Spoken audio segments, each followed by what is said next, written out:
C'est ça, pendant le vieillissement, déjà au troisième âge, on peut ressentir certaines limites, et encore plus au quatrième âge, donc 80 ou 80 quelques et plus, les pertes deviennent plus importantes.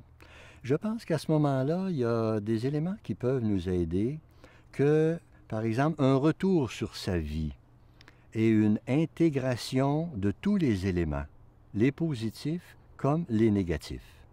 De sorte que, d'ailleurs, il y a des thérapies, des psychothérapies qui se basent là-dessus, où les gens se remémorent et écrivent.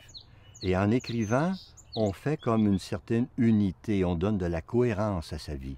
Et je pense que, rendu à un âge très avancé, surtout quand il y a des difficultés, c'est très précieux. D'ailleurs, le grand professeur Erickson parlait de cette phase de la vieillesse où il est question d'une intégrité et d'une certaine sagesse, ou parce qu'il y a cette synthèse.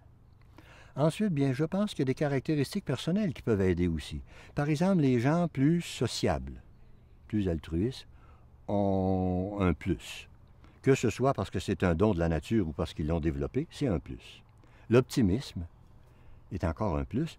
L'optimisme, c'est-à-dire cette façon d'interpréter les événements qui ne nous blâment pas sur ce qui arrive de difficultés, sur les échecs qu'on vit. Si lorsque je vis un échec à l'école ou comme adulte ou comme personne âgée, je me blâme moi-même, ça c'est la voie royale pour la dépression.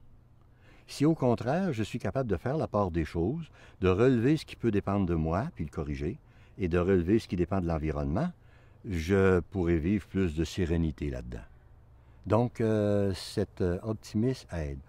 Et ensuite, bien, je pense qu'il faut aussi compter sur la ressource la plus importante dans la vie, et pour être heureux, elle vaut aussi chez les personnes âgées, ce sont les autres êtres humains.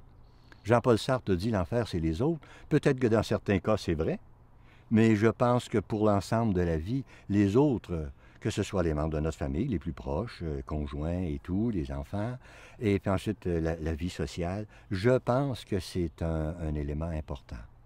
Ensuite, bien, il y a l'élément aussi ou l'aspect de la société qui se doit de créer un environnement humain, positif, qui va être favorable au vieillissement.